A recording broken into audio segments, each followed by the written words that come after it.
माऊली कृपा शेतकरी उत्पादक कंपनी, तालुका कृषी विभाग तसेच BTM आत्मा यांच्या अंतर्गत कृषी संजीवनी पंधरवड्यानिमित्त गुही येथे शेतकऱ्यांना नैसर्गिक शेतीचे प्रशिक्षण देण्यात आले। गुही परिसरात डॉक्टर पंजाबराव देशमुख नैसर्गिक शेती मिशन या योजनेअंतर्गत नैसर्गिक शेतीचे प्रशिक्षण देण्यात आले।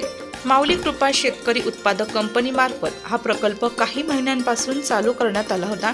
यामध्ये या परिसरातील 25 हेक्टरचे 20 गट तयार करण्यात आले होते। या गटामध्ये 25 ते 30 शेतकरी सहभागी झाले असून या गटाची नोंदणी आत्माकडे करण्यात आली होती। या योजनेअंतर्गत शेतकऱ्यांना आतापर्यंत 4 प्रशिक्षण विविध ठिकाणी देण्यात आले। रासायनिक खतांचा अतिवापर आणि त्यामुळे शेतीवर व मानवी आरोग्यावर होणारे दुष्परिणाम लक्षात घेऊन केंद्र सरकारने ही योजना चालू केली आहे।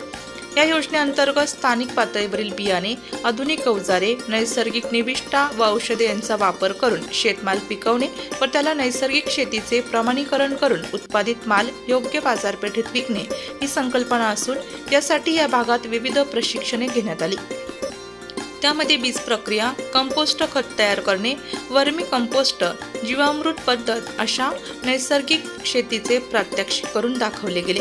यासाठी लागणारी बियाणे, अवजारे, निविष्ठा व औषधे किंवा आर्थिक सहाय्य पंजाबराव देशमुख नैसर्गिक शेती मिशन या योजनेअंतर्गत मिळणार आहे।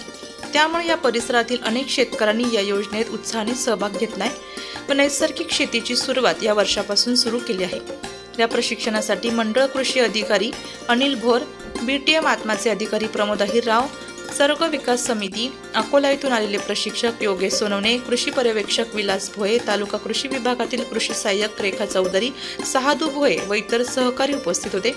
तसेच माऊली कृपा शेतकरी उत्पादक कंपनीचे संचालक बाळू पवार, मणिराम गावित, भारत भोये, यशवंत राऊत, कृष्णा चौधरी, अजित गावित, ईश्वर गावित, योगेश गावित व परिसरातील शेतकरी गटाचे सदस्य मोठ्या संख्येने उपस्थित होते। नाशिक लोकशाही न्यूजसाठी उपसंपादक बाजीराव नाना खैरनार, नाशिक।